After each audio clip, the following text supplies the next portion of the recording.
Poule, Malébo, ambiance Poule, Malébo, la maison des souvenirs, chaque dimanche sur Libéral FM avec Herman Bangui Bayo, Herman Bangui Bayo et Jean Delacroix, Mopé, Lissoukou, ainsi que Joseph et Allé. L'histoire de la musique congolaise, des souvenirs, des portraits, c'est chaque dimanche sur Libéral FM. Libéral FM ne ressemble à aucune autre radio.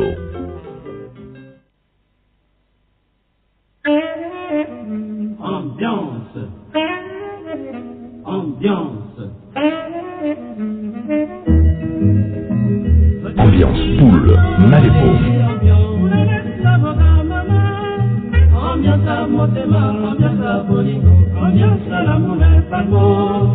100% Libéral FM.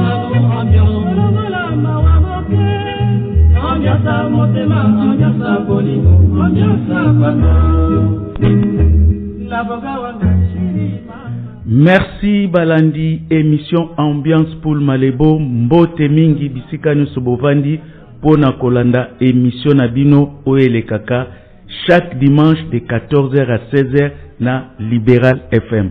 Lelo Nazalinga Imoko, Tokosa l'émission, Joseph na Papa Mobebaza un peu empêché, mais cela nous empêche pas tout ça la émission pour tout remplir contrat au Eza Bisona Bino ke Eratakate. Lelo na machine na régie et kambami na Elvis Matondo. Lelo tokosa la spéciale 100 ans ya Patrice Emery Lumumba. Et hier à Botamaki le 2 juillet 1925 na mboka Onolua na territoire à Katakokombe na province ya Sankuru. Emery Patrice Lumumba eza kombo ya botana ngote. Wana yemoko bia yemoko bia ba parents ba pesa ki obeye moko adopter kango plus tard. Mais kombo na ya botama nango Elias Okitasombo.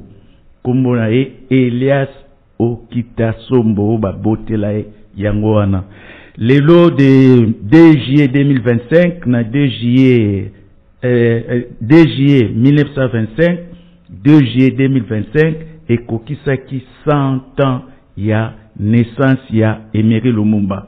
Un peu partout basalaki ba manifestation net na université libre à Kinshasa baris bayaki, mais officiellement tomonaki milulu minene et salamaki te. Yango biso pe na awa na ambiance Poule Malébo toza ko rendre hommage na héros national. Mingi ba ebite ke Lumumba zaki grand mélomane. Lumumba zaki ko fréquenter babar azaki chargé commercial ya Polar ou comme Bras Congo qui dit boisson dit ba débit à boisson débit à boisson. Et en plus à l'époque le seul endroit où ba noir ba kokutana pour ba profiter ba lo ba politique ezaki babar. Lumumba bazako fréquenter babar, c'est le seul endroit où les colons adimna qui contrôlent sur ba obazobenga ba indigènes ezaki babar. Yango wana lelo tangu Lumumba kufaki basalaki epe banzembo ebele, même tangu akomaki premier ministre basalaki epe banzembo. Lelo toza ko dédier mission spécialement na Lumumba. Tango akomaki premier ministre na 30 juin, Viki Longomba na orchestre ke jazz basaki loyembo Vive Patrice Lumumba. Toyoka loyembo wana.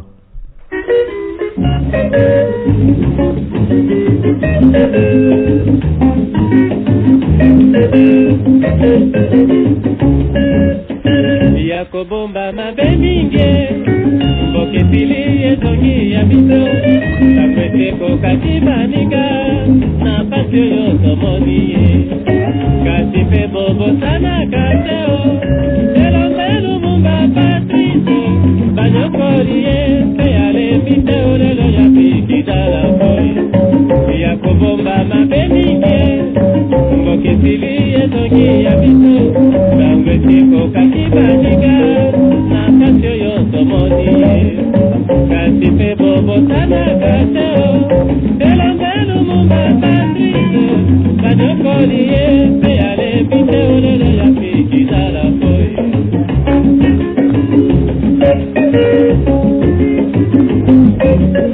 MNC, parti majorité,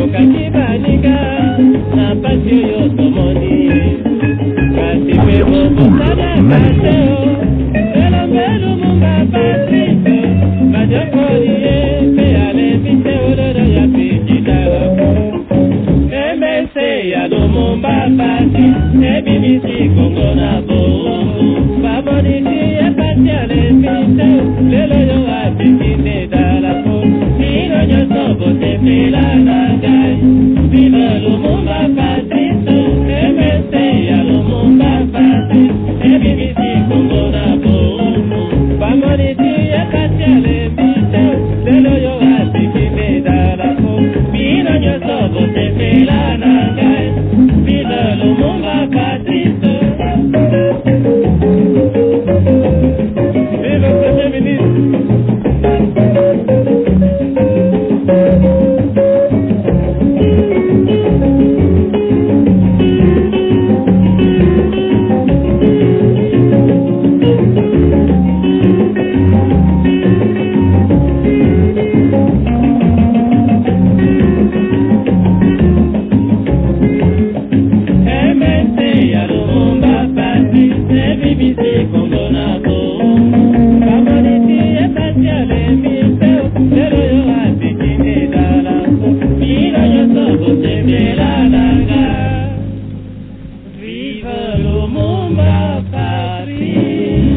Vive Lumumba Patrice wana toki Viki Longomba abiba nyokole bakangiye me alembi te ti apiki drapeau parti na ye MNC ezaki majoritaire na parlement ti Lumumba a commis premier ministre 30 juin 60 mais Lumumba déjà de 60 a kosalaka ka 60 na juin eza 30 tozui juillet août ba problème bandi ba komi na problème na Kasavubu ba sécession pe après komi ya Kasai komi ya Katanga ti bakokanga Lumumba bakokende na ye na Katanga bakoboma ye babomaki le 16 juin mais bayaki ko annoncer ngo le 16 janvier bayaki ko annoncer ngo na février donc bazai ko banga réaction mais tango akufaki Franco asalelaki loyembo toka loyembo liwa ya Emery.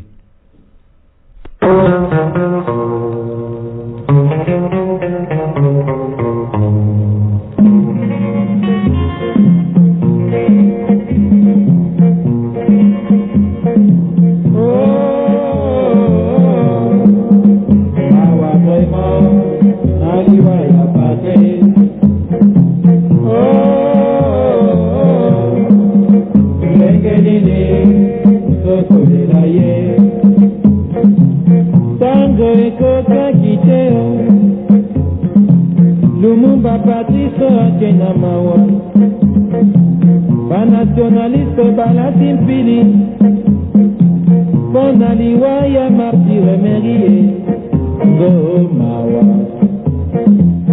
tango ekokaki te Lumumba Patrice akena mawa banationaliste balati mpili mpona liwa ya martire Emery ngo mawa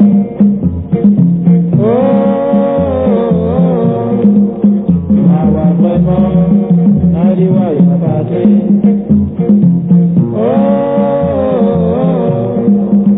ndenge nini tokolela ye Lumumba soki yonso ngai banationaliste bamoni mpasi mpona kombo ya MNC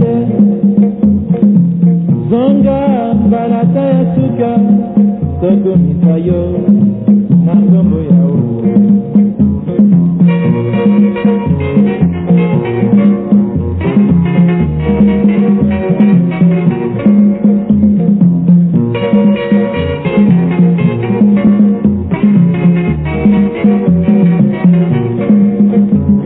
Lumumba soki yonso ngai banationaliste bamoni mpasi mpona kombo ya MNC zonga balata ya suka tokumisa yo na kombo yao.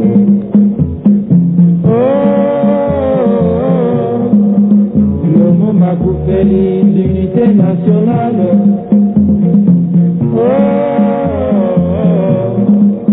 Bana naye nani agoboko. Merci Régie Wanatoki Liwa ya Lumumba. Franco alobi ba nationaliste balati pili. Ba nationaliste ba moni pasi pona kombo ya MNC. Et alobi Lumumba akufeli unité nationale.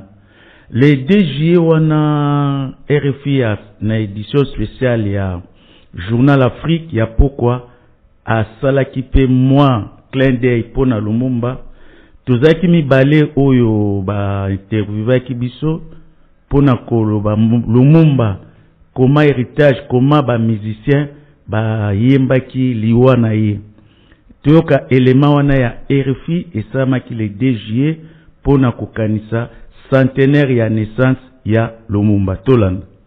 Il aurait eu 100 ans aujourd'hui. Patrice Lumumba, premier ministre du Congo indépendant, a été assassiné à 35 ans le 17 janvier 1961 à Elisabethville, dans l'actuelle République démocratique du Congo. Figure de l'anticolonialisme, son destin tragique a marqué l'histoire, mais au-delà du politique, sa mémoire s'est aussi inscrite dans l'art et la musique. À l'occasion du centenaire de sa naissance, retour sur les chansons qui ont contribué à faire de lui un héros, un mythe, une voix qui continue de résonner bien au-delà des frontières congolaises. La suite, c'est Elisa Dutertre Ferreira qui raconte.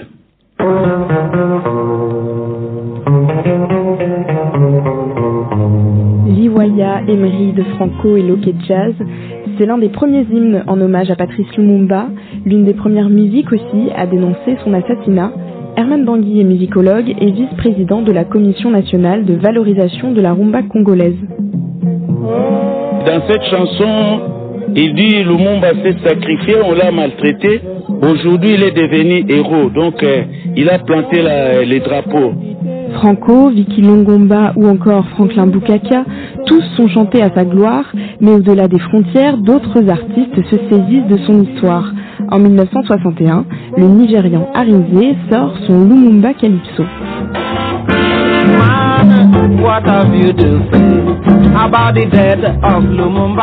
Pour Herman Bangui, toutes ces musiques ont un point commun. C'est l'unité, et c'est le nationalisme, c'est l'amour du patrie. Et il est mort pour la libération du Congo. Pour Toumba Alfred Chango, chercheur en littérature comparée à la Sorbonne, Lumumba continue, encore aujourd'hui, d'influencer des jeunes artistes. Je vais être surpris, par exemple, que le petit-fils de Lumumba, en 2015, ait composé une chanson pour reprendre l'histoire de son grand-père.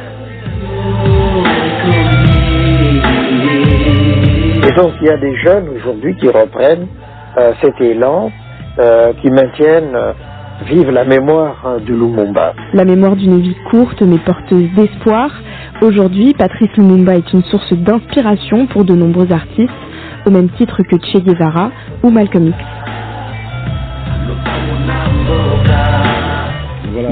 Merci tous les éléments wana ya RFI ezaki ya mulayi me bakati kati ndambu yango tobaki lelo tosala émission ya munene po tokundola o ezaki Patrice Emery Lumumba ndenge pe nini ba musicien balelaki ye mais tango babomi Lumumba babombaki ezaki na janvier babilobe na février esalaki émotion na monde entier na Europe, na France, na Angleterre, na États-Unis, na Chine, na Russie, Mobulu ezalaki. Mais parmi les étudiants, oyo ba revendikaki mort ya Lumumba, pour que plus tard, ba pesape université na Moscou Kombo et Emery Patrice Lumumba ezalaki Claude Ernest Ndala Graye. Claude Ernest Ndala Graye yaza mutonga na fana ine lelo sali 25 ans na salaki ba plusieurs années na ye azalaki ministre, ambassadeur, premier secrétaire à parti congolais du travail, donc numéro 2 après Ngwabi ezalaki ye pazalaki conseiller spécial ya président Sassou. Azalaki journaliste, poète écrivain. Siko azali na mboka France. Azalaki président ba étudiant africain na Moscou oyo ba salaki discours, yemta rédigé qui discours, yemta loba qui devant la presse, bango pe ba kenda qui po ba marcher na ambassade à Belgique na Moscou ba tumba yango, la police ekanga ki bango. Ba Belge ba interdisa que séjour pendant 50 ans, ya ko kota Belgique te. Na sala ki interview to holandesa mwana na e comme na pe Claude Ernest ndala ndoi na e ye mutaza ko tuna papa ba keso ngamu na senga ki a témoigner éléments spécialement ya ambiance pour Malebo to tiango na ba tranche to kolanango lelo ya émission to kana no première partie. Patrice Lumumba, figure emblématique de l'indépendance de la République démocratique du Congo, demeure un symbole fort de la lutte pour la liberté et la dignité des peuples africains.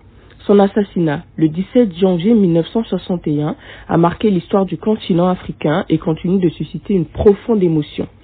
À l'occasion de la commémoration du centenaire de sa naissance, le 2 juillet, je recueille aujourd'hui le témoignage de Claude Ernest Ndala, acteur et témoin de cette époque charnière. Il revient sur ce moment tragique et partage ses souvenirs de ce jour où il a appris la nouvelle de l'assassinat de Patrice Lumumba. Claude Ernest Ndala, bonjour. Bonjour. Merci beaucoup de m'accorder cet entretien. C'est un honneur de pouvoir recueillir votre témoignage. Pouvez-vous vous présenter auprès des personnes qui ne vous connaissent pas? Oui, je me présente. À ce moment, juillet 2025, je suis âgé de 88 ans que j'ai fêté le 25 mai de cette année. Dans ma carrière, j'ai été ministre, ambassadeur, journaliste de la République du Congo-Brazzaville. Et donc c'est en voisin, mais aussi en admirateur de Patrice Emery Lumumba que je veux vous parler aujourd'hui, de cet homme qui a cristallisé la lutte des peuples, non seulement africains, mais des peuples du monde, contre l'oppression, contre la tyrannie, contre le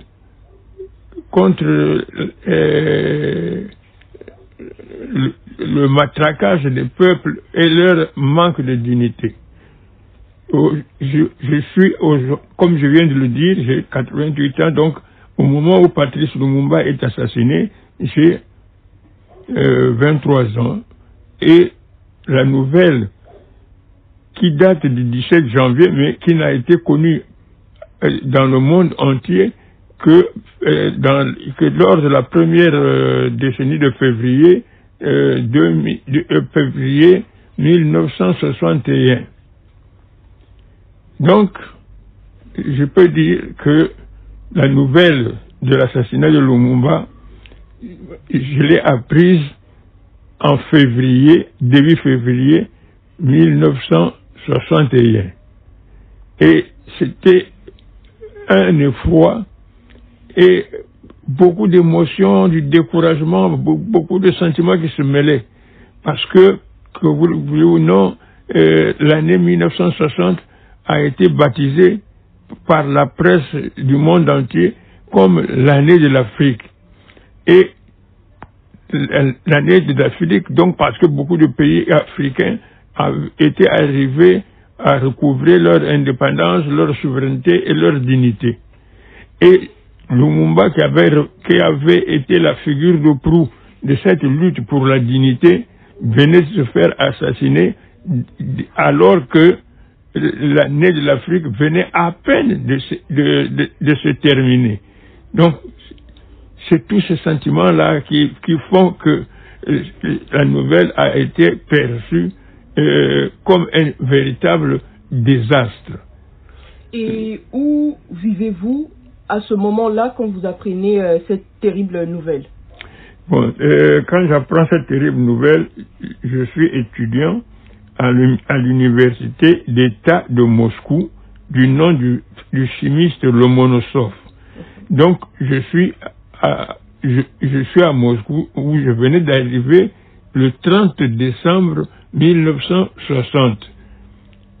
Et j'avais assisté au début juillet aux événements de Kinshasa depuis Brazzaville.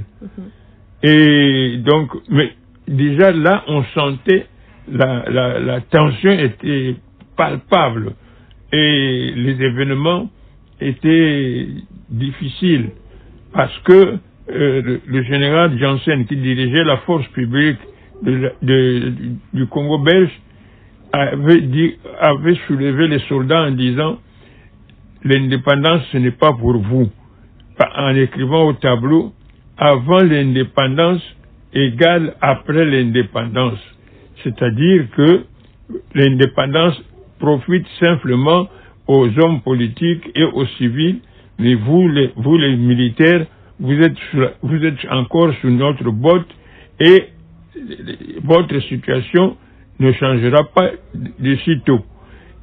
Et ça avait soulevé les militaires contre le pouvoir qui venait d'être mis en place. Et donc, il y avait ces événements-là, il y avait aussi les velléités de sécession, parce qu'il y avait déjà Kalonji qui avait quitté le MNC de Lumumba pour créer le MNC Kalonji et qui s'était proclamé Molupo, c'est-à-dire empereur du Sud Kasaï. Il y avait Moïse Tshombe et son ministre de l'Intérieur, Godefroy Munongo, qui eux ne cachaient pas leur désir de séparation d'avec le Congo qui est resté. Donc, en ce moment-là, il y a la sécession, il y a les militaires qui se soulèvent, il y avait beaucoup de problèmes et la monnaie qui s'est dévaluée de jour en jour, et surtout que monsieur Moïse Tshombe, qu'on appelait tiroir caisse parce que c'était un monsieur qui avait suffisamment de moyens et avait pris tous les billets du Congo belge qui avaient encore cours, il les a donnés à son ami Fulbert Youlou, et ça a créé une dévaluation de la monnaie du Congo belge. Merci Régie wana tolandi tokolanda lelo de émission témoignage andala gray wana alobi ba condition ni saimi po Lumumba akende kokufa. Donc toza koleka kaka loyembo elandi tangu Lumumba kufaki grand kalazaki nationaliste azaki même mutu ya MNC Lumumba, même les bakei ba politiciens bakei na table ronde na janvier 1960 grand kalazaki wana. Même l'air bazongi a salaki na cabinet ya ministre de la communication ya époque. Donc azaki vraiment engagé côté ya Patrice Emery Lumumba. Mais en 1960 a salelaki loyembo ou Patrice Emery wana ba Jano Bombenga ba wana Nico ba kiteye azui Jano Bombenga na Vox Africa pour ba remonter Afrique en jazz.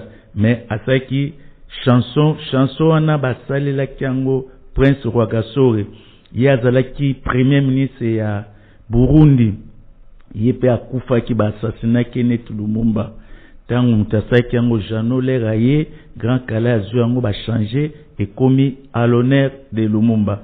Toyoka Uhuru Patrice Emery Lumumba.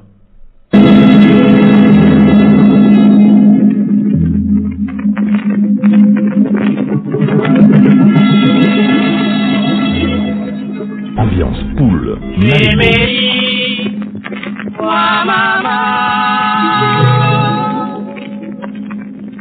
Lumumba, wa baba.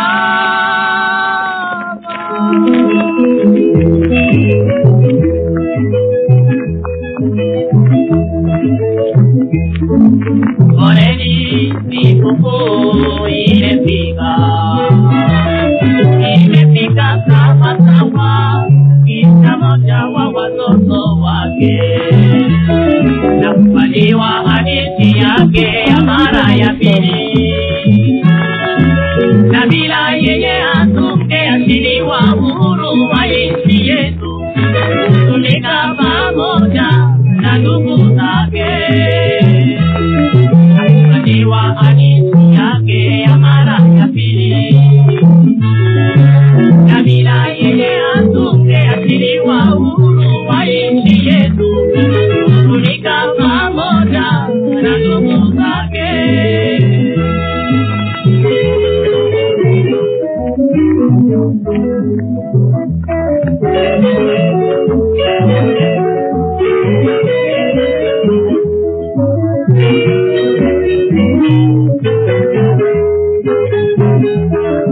kupaniwa hadithi yake ya mara ya pili,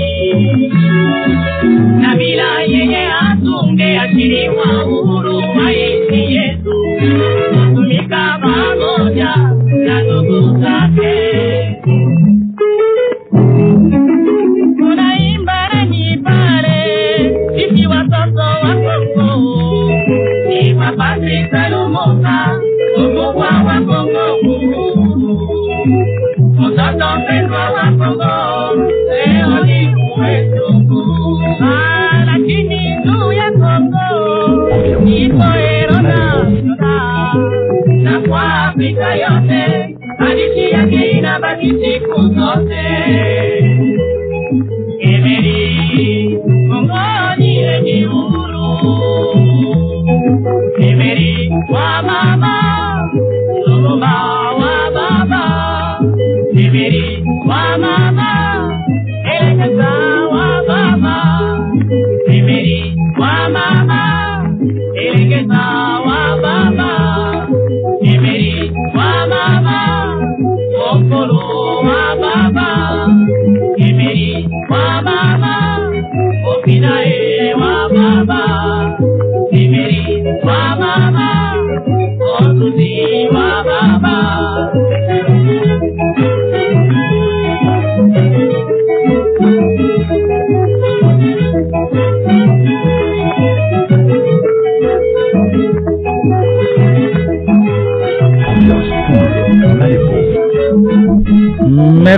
Merci Régie, Tokiwana Grand Kalazo Mbaba nationaliste ya babomaka par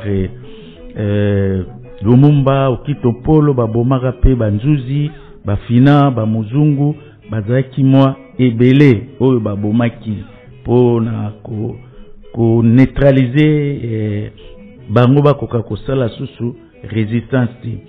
Donc wana toki Grand Calais ye azaki proche ya ba nationaliste, ye même asaki na kabina Kashamura ozaki ministre ya communication. Raison mususu pe bazaki ko beba na ba petit na il était devenu plus politique que musicien. Yango pe wana bazaki ko sepela nango te. Wana kenda ko zwa ba Jano wana oki Mathieu Kuka, Jano Bombenga, Papa Noël, Casino Mutipule, équipe oyo azaki deuxième formule ya Africa Jazz.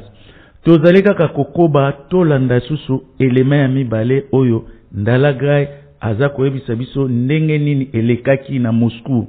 Puisque ezaki ba pays de l'Est, Lumumba ba qualifiaki mutu ya Est, liwa na ye etambusaki mokili mobimba. Tolanda deuxième élément, témoignage ya Ndalagai. Difficile. Et elle annonçait déjà, elle portait des nuages qui allaient bientôt éclater en pluie diluvienne. Voilà donc le contexte dans lequel la nouvelle arrive, et parce que cette nouvelle arrive début février, parce que justement les dirigeants séparatistes du Katanga avaient peur d'annoncer la nouvelle parce qu'ils avaient peur d'être mal perçus. Donc, quand la nouvelle arrive, c'est un volcan de colère qui soulève le monde entier. Personne n'est resté tranquille, calme. Tout le monde était soulevé de colère.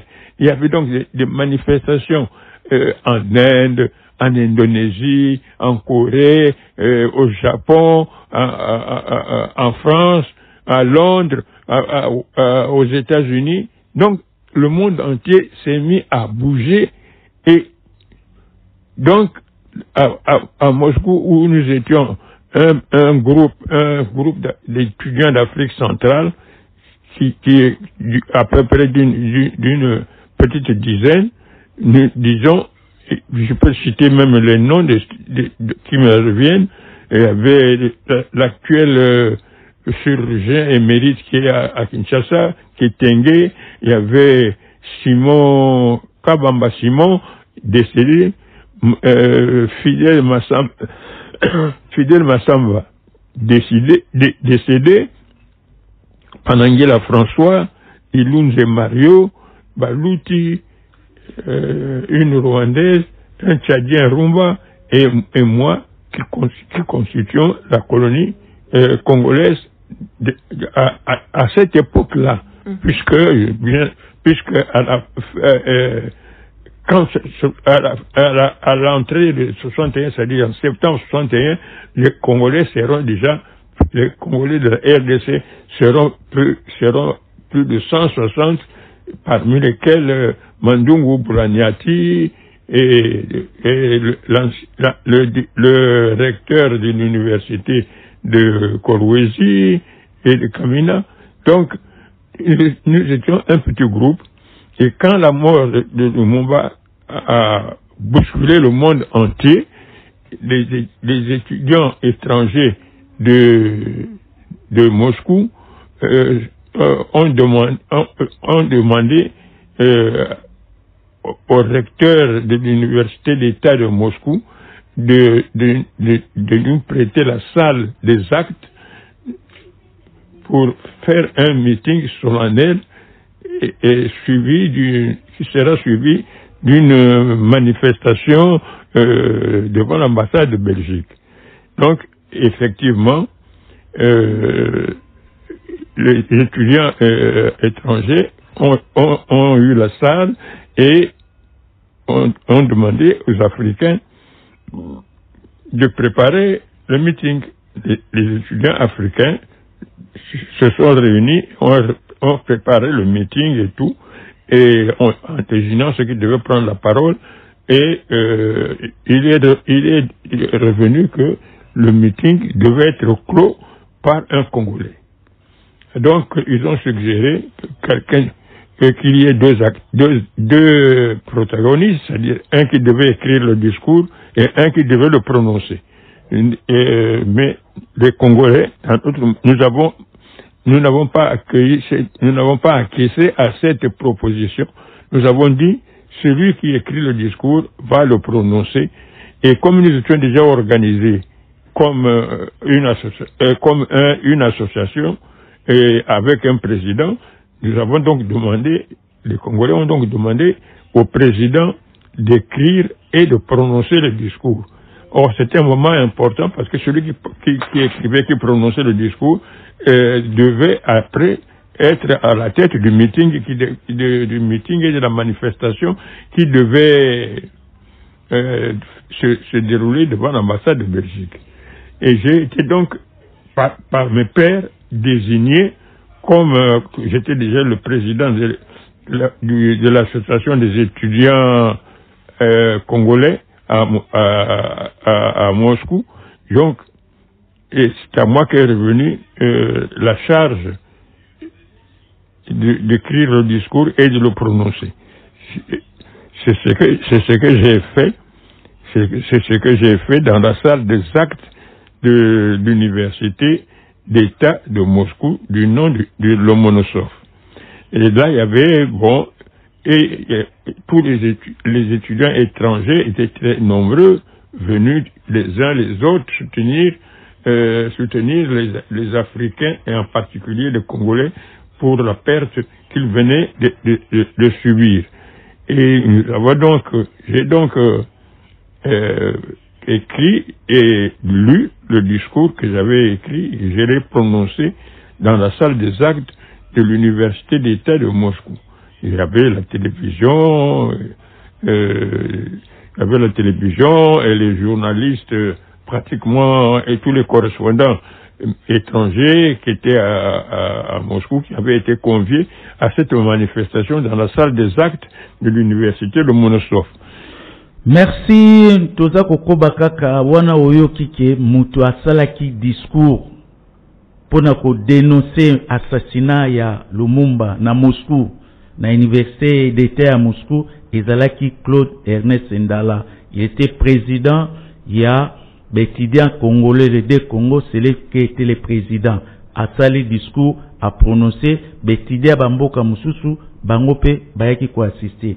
Na 1966 Mobutu bayebanaki na Lumumba tango Mobutu asilisi mandat na ye ya militaire azie Kinshasa azali kofanda na Isoke 103 Lumumba pe bazaki na Isoke 102 place azali kozala place bango mibale bakoyeba na bakokangama bakoma epe kotambola ensemble azaki peti na ye ya confiance place bayebanaki eti na MNC bakokende na poto na table ronde ako désigné comme représentant na table ronde économique ya MNC Mobutu akotikala les pas eu pouvoir à nommer secrétaire d'État auprès à premier ministre tant peu Mobutu ezali à nommer chef d'état-major na grade à colonel donc ozomona lien ezalaki na Mobutu mais comme balabaki Mobutu a trahisaki Mobutu mtu azaki na base ya wana Mobutu a voulu se racheter en 1966 à élever na rang ya héros national à petit balabala boulevard et komi boulevard Lumumba à petit école Kombo Lumumba à petit changeur alimentaire Kombo Lumumba et Franco à cette occasion a salaki le yembo ponako célébrer Lumumba en tant que héros national Tolanda Bakanga kinga bandeko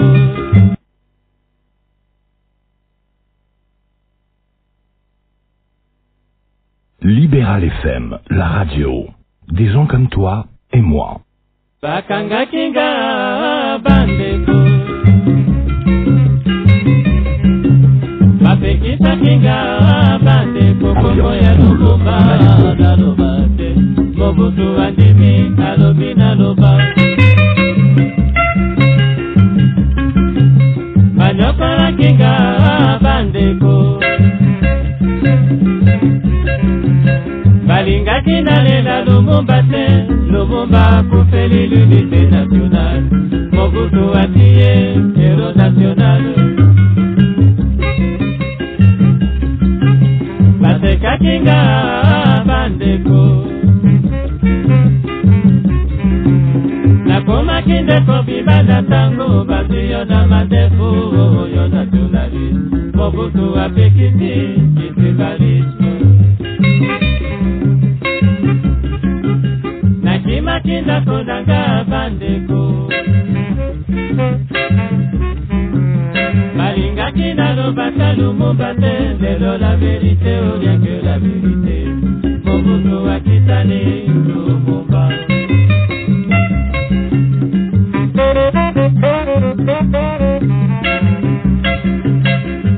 Lumumba héros national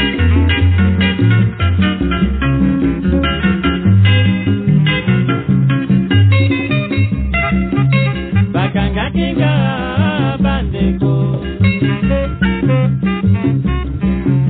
Bapekisa kinga bandeko Kombo ya Lumumba nalobate Mobutu andimi nalobi naloba Nakima kinda konanga bandeko Balinga kina lobata Lumumba te Lelo la vérité ou rien que la vérité Mobutu akitani Lumumba Oh Mobutu Landa zela boyokana kina Lumumba Ambiance cool, Malibu 100% Libéral FM Maloba ya Mobutu Lokola Lumumba sepi na lilita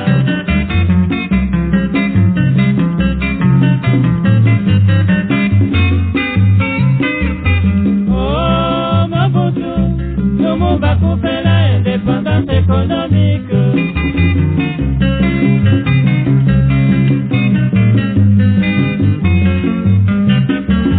Elongi ya Mobutu Pembeni lokola elongi ya Lumumba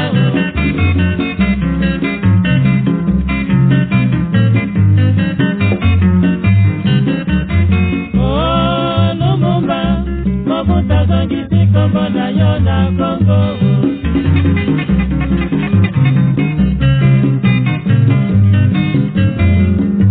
Libéral FM, la radio. Baini ya Des gens comme Lumumba toi et moi. Bakomisi koyo baini ya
Merci Régie Wanatuti Koka Lumumba, héros national.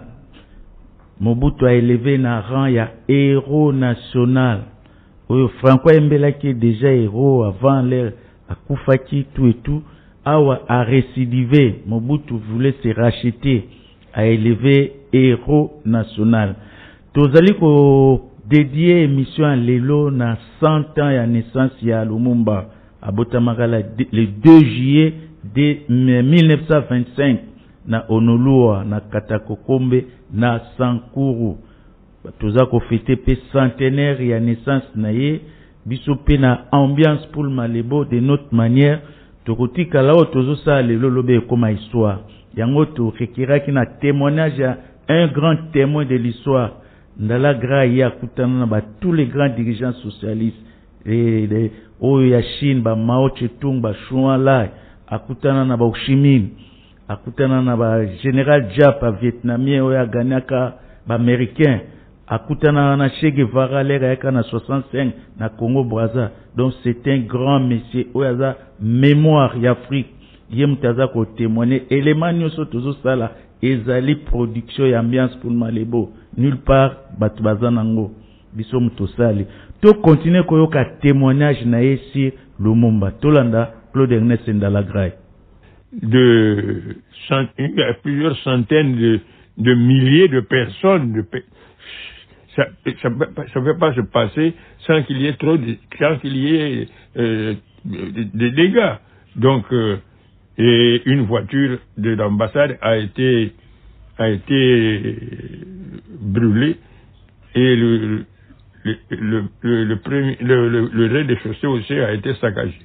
Voilà, et c'est après cette manifestation que les autorités de l'Union soviétique ont décidé de donner le nom de Lumumba à une université qui venait d'ouvrir ses portes en septembre en septembre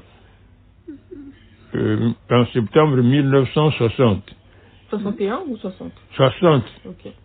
Puisque l'université a été ouverte en septembre, puisque d'abord la rentrée c'est en septembre. Septembre 1960, et l'événement arrive, donc les autorités soviétiques décident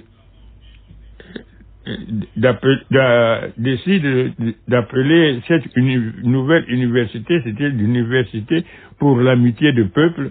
Ils décident donc de l'appeler, de lui donner le nom de Patrice Emery Lumumba. Et donc ça fait université pour l'amitié du peuple du nom de Lumumba. Université de Druzhby Narodov imini Patrice Lumumba. Donc voilà comment voilà comment, et pour ma participation à la salle des actes et à ma participation au meeting devant l'ambassade de Belgique, on m'a donné, je peux dire, une décoration honorifique pour dire que j'avais participé aux événements qui ont conduit les autorités soviétiques à baptiser l'université pour l'amitié des peuples du nom de Patrice Emery Lumumba. Voilà donc à peu près comment j'ai participé. J'ai accueilli la nouvelle et j'ai participé à la manifestation de colère contre les impérialistes et les colonialistes et aussi contre les complotistes congolais qui avaient vendu Patrice Emery Lumumba aux impérialistes et qui avaient retardé la mise en place d'une véritable indépendance pour le Congo, la République démocratique du Congo. Touti kolanda wana suite ya marche, suite ya discours ndala gré à Salaki.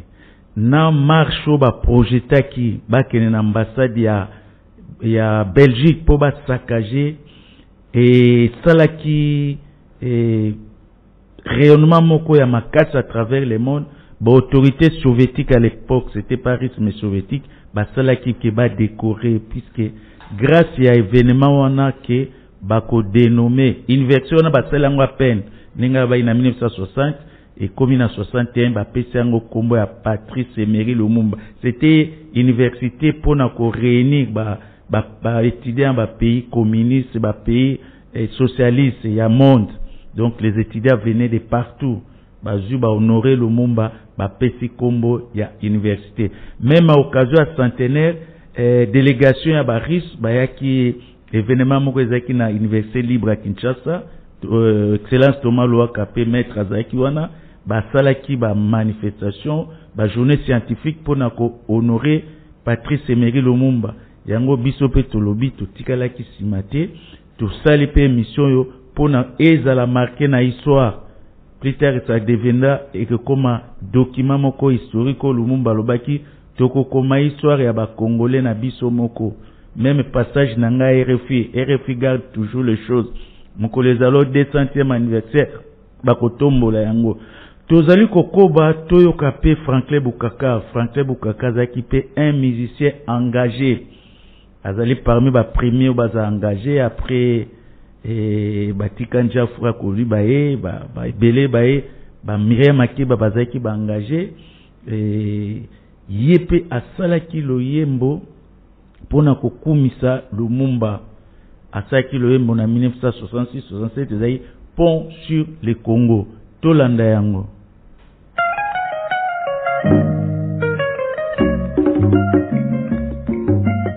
Ambiance poule, Malébo, Libéral FM, la radio.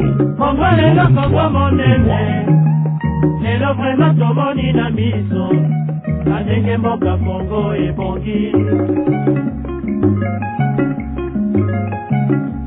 Bandeko na ngai Oyamba lelo losako na ngai Ona unité oya Congo Tolanda mibeko ya Lumumba Ekisasa na Bwasa toyokana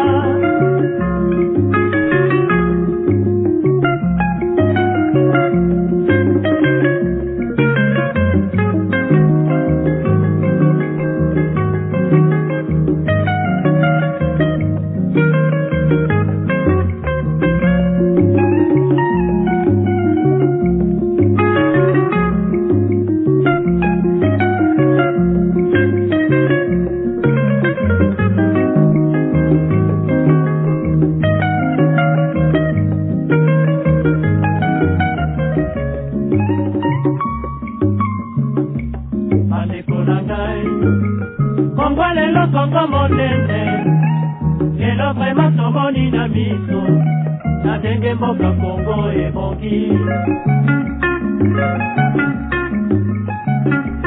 bandeko na ngai oyamba lelo losako na ngai mpona unité oya Congo tolanda mibeko ya Lumumba ekisasa na Bwasa toyokana bakonzi ya ngambo na ngambo bosimbana bosala lokumu ya Congo na biso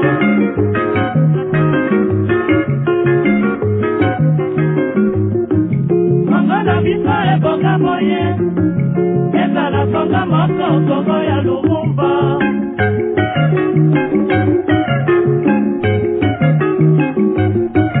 Kongo na mokala moluba na monwango Swahili na moteke bazali bana moko Libéral FM, la radio des gens comme toi et moi. Nalagana Kivu, Kotola Kisangani, Lumumbashi na Westo, Lopango ya Kongo.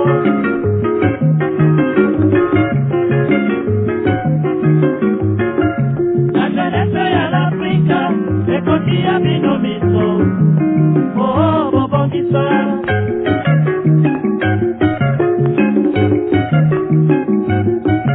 Akoti ya ngambo na ngambo, Okiba na basala lokumu ya Kongo na biso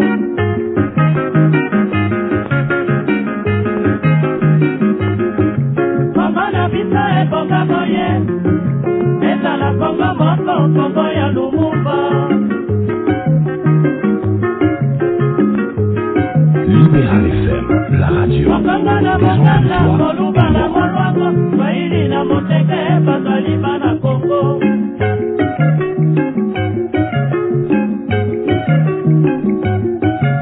Nalagana Kivu, Kotola Kisangani, Lumumbashi na Westo, Lopango ya Kongo.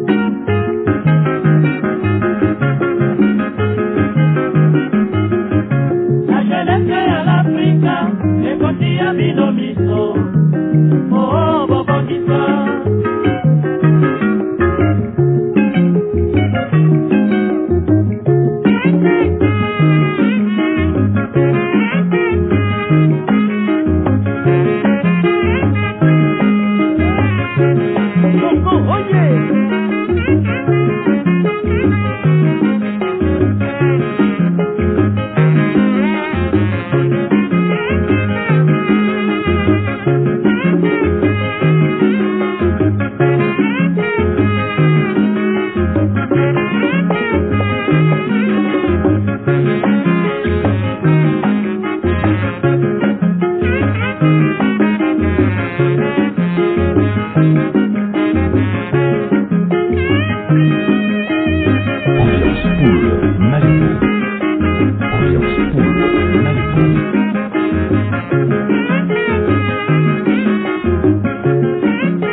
Merci Elvis Matondo mingi ye mutaza kokamba reji toti koyoka wana Franklin Bukaka aza ko interpeller ba Congolais ya les deux Congo bazala uni ndenge Lumumba ba recommandation ya Lumumba yepe il a fini par être tué assassiné pona engagement na e pona libération ya peuple pona peuple ya zala libéré na joug ya ba dictateur yepe ba bomaki neti ba bomaki Lumumba ayeba kipe ayembela ba martyr nyoso pe ba kufa pona liberté kaka pona koluka ba nationaliste wana bazai koluka libération ya Afrique wana ezali parmi héritage ya message ya Patrice Atikela Kibiso mais toyoka dernière témoignage ya Ndalagra par rapport ya centenaire est-ce que message ya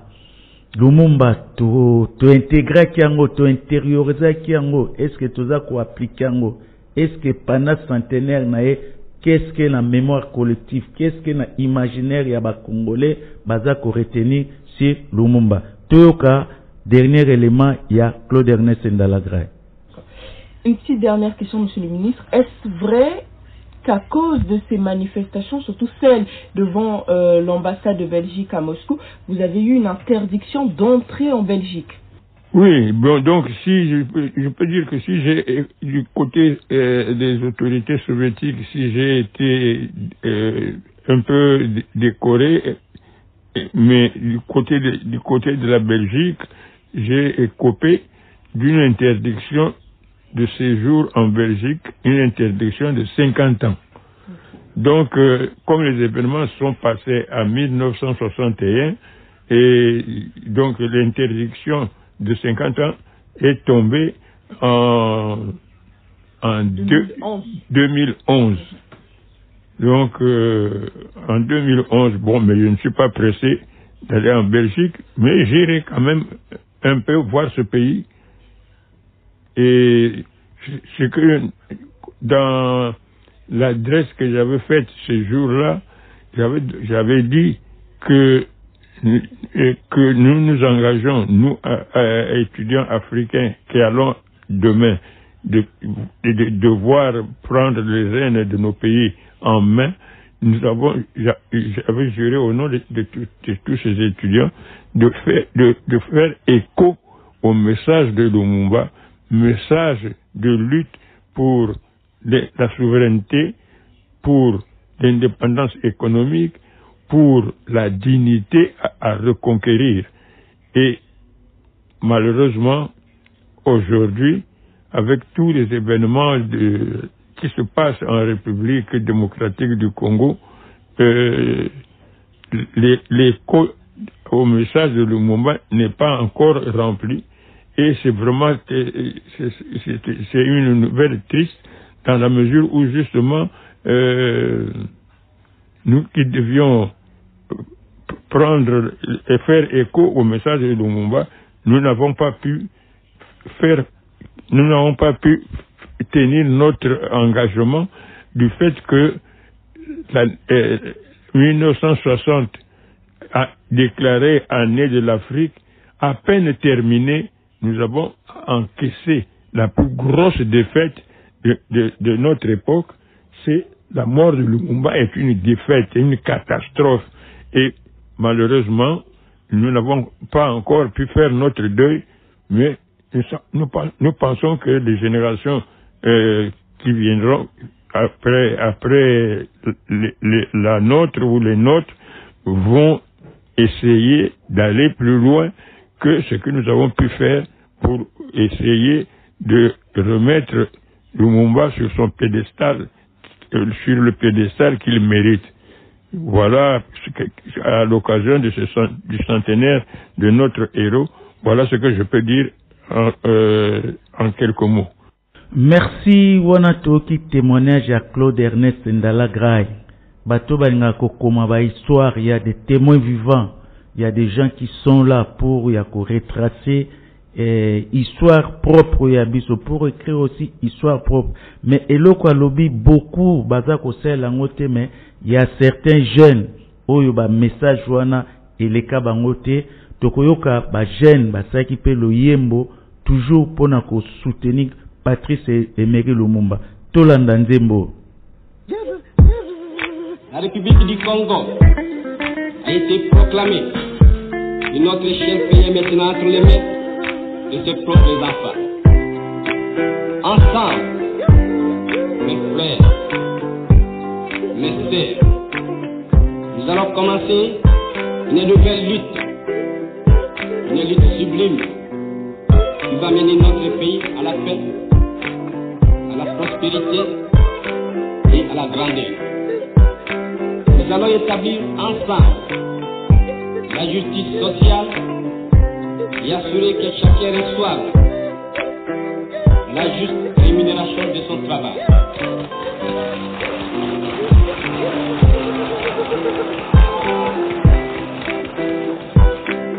Cette indépendance du Congo, si elle est proclamée aujourd'hui dans l'entente avec la Belgique, pays ami avec qui nous traitons d'égal à égal, mais les Congolais, Dieu de ce nom, ne pourra jamais oublier cependant que c'est par la lutte qu'il a été conquise.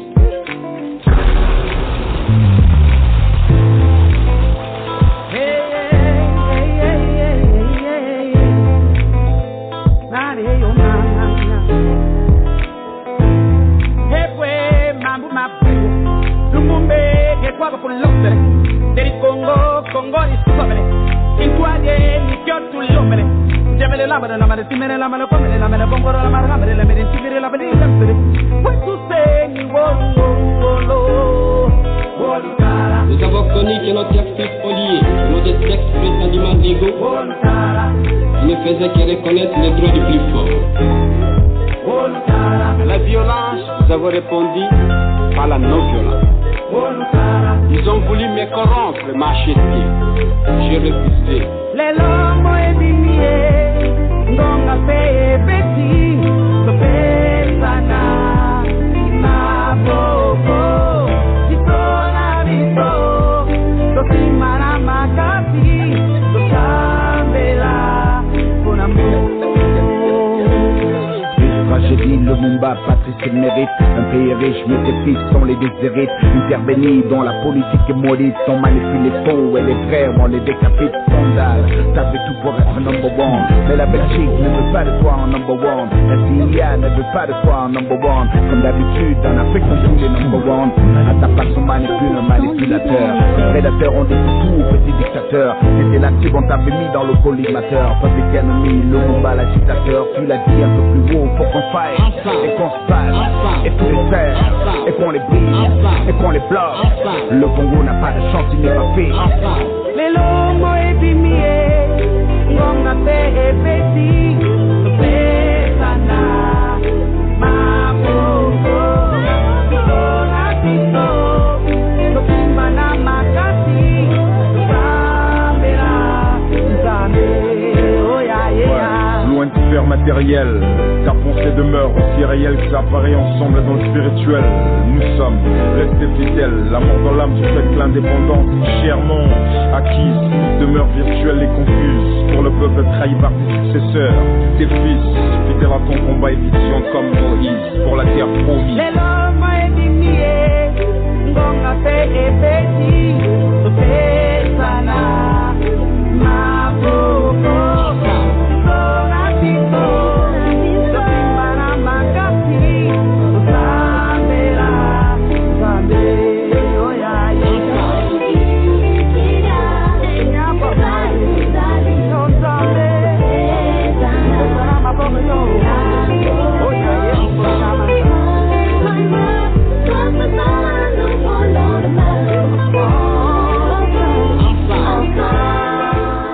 Merci to comme a fait en première partie nabiso message andala grai.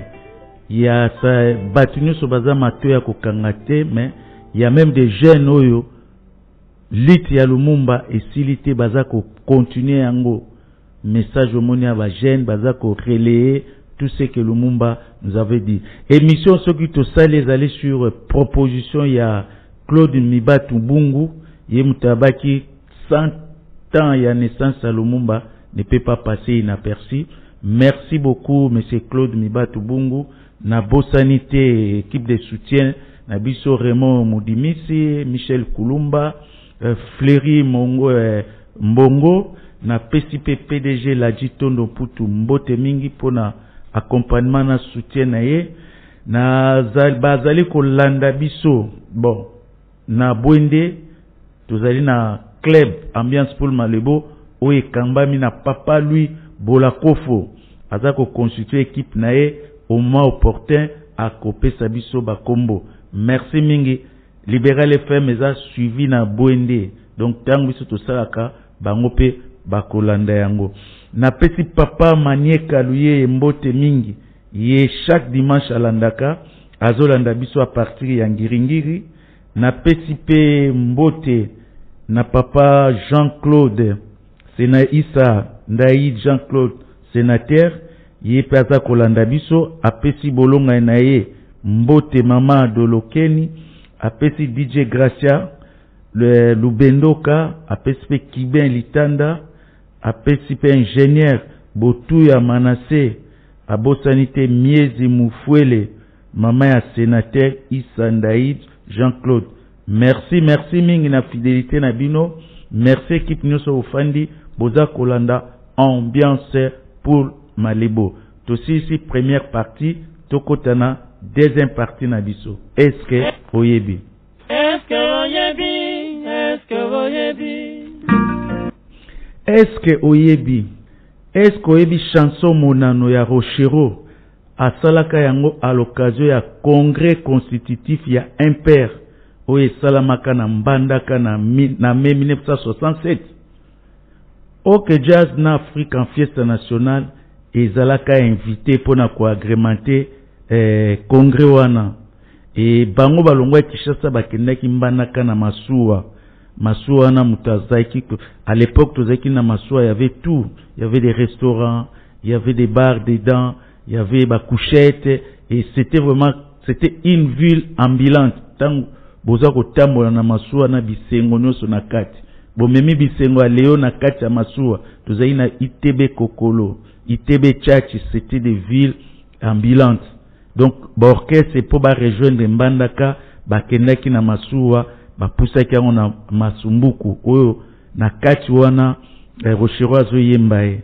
Mais tango basalaki congrès après bafutaki bango mbongo mbongo wana bapesaki ba musicien presque pas ba musicien bakendaki kolelela Denis Lawson yango Denis abaki ko aider bango basala orchestre omoni orchestre festival de Maquisards. Ba Maquisards baza batu bakoti na guerre contre régime en place. Ba mususu basali révolution. So basala orchestre révolution, c'est dit au nom du nouveau parti État ou Salamaki, mouvement populaire de la révolution.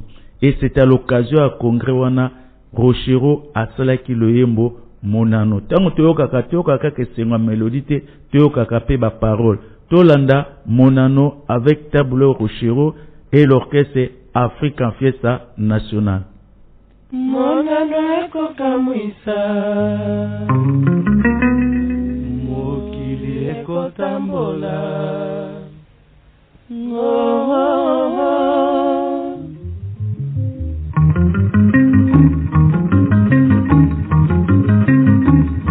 soki bato baekotuna yo yebisa te mobaleki Libéral FM, la radio. babengisinga maswa makei nanga na kati nabengi monano nakei nekwatele mambenga na Mbandaka mboka ya Makita.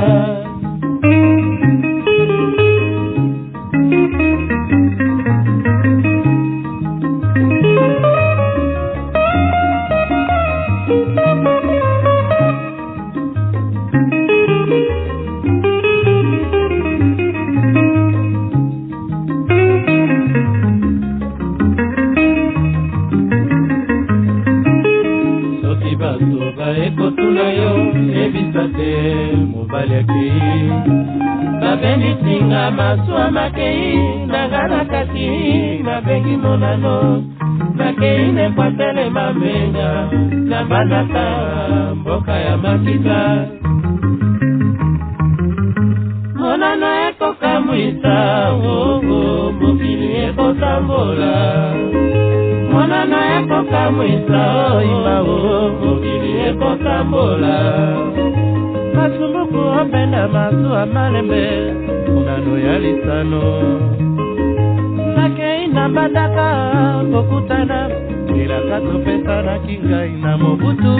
Monano eko kamwisa mokili eko tambola. Monano eko kamwisa mokili eko tambola.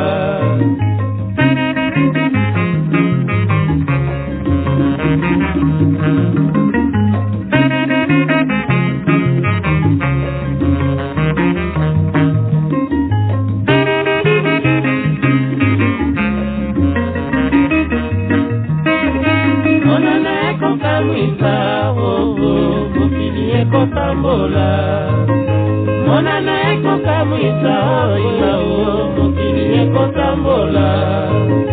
Balola masuwa opesa mambolo ebale ya Bangkoko elaka na pesa na kingai na Mobutu naluka te na komba na ntango.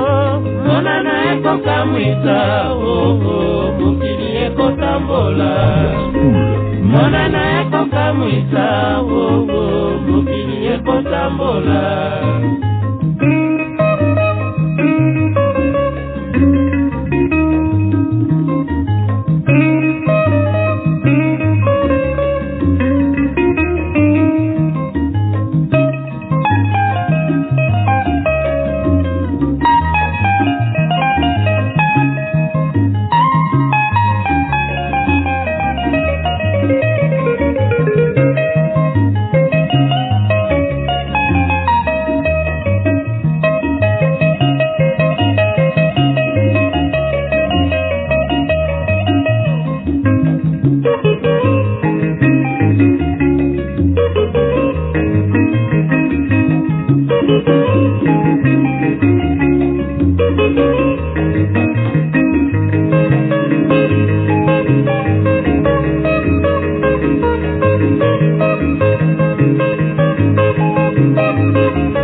monana ekokamwisa ilao mokili ekotambola monana ekokamwisa monano Seigneur Rochero wana bowiti koyoka guitare ya Jean-Paul Vango Givano na Dio Samangwana na Tabule Rochero wana tuiti koyoka monano. Tosi ici deuxième partie na biso tokomi na troisième partie o tobengaka chanson demandée. Silou Zongisa accordéon Ya Ferozi Olakakiye Silou Bangkoko Yoka.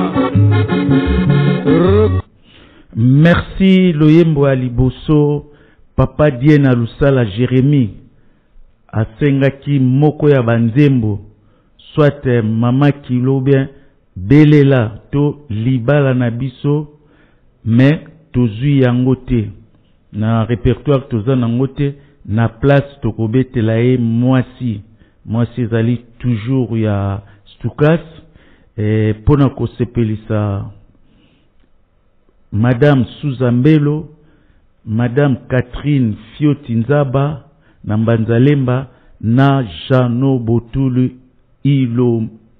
Ilonge. Toyoka Loyembo mwasi ya Lita Bembo na Stukas Boy. Ambiance Poule, Malébo. Libéral FM, la radio. Des gens comme toi et moi.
Merci wana tolandi loyembo mwasi na profiter na pesa mbote na quartier du 20 mai jazz Pétan Seigneur Pétan mukuna wakanuni ye mbote mingi na pesi pe million milims mbote na 20 mai na pesi pe au Palon Cassidy mbote mingi bwana nyuso bana ya quartier du 20 mai.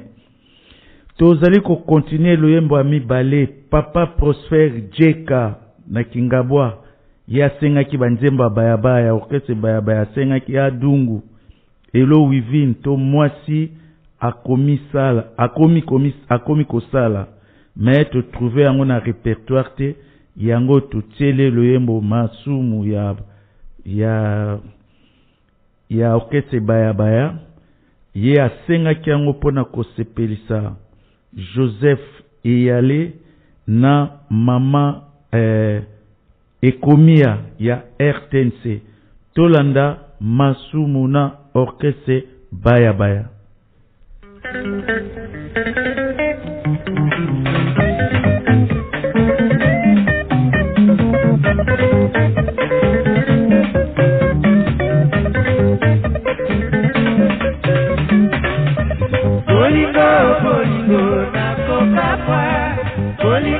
Bolingo na kolenga motema ye na lelie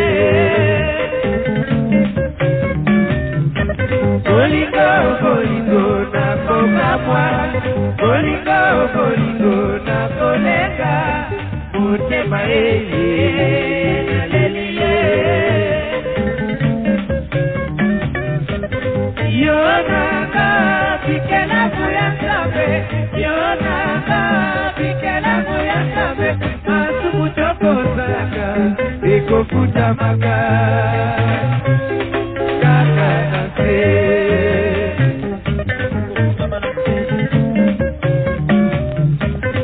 Yonaka pikela kuyangabe Yonaka pikela kuyangabe Asumu toko salaka Eko kutamaka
Yolinga moninga pola mosolo Lelo ya baloni ya ye motema e Gonga ya matete pembeki Esuki kona isangengo ya mamayo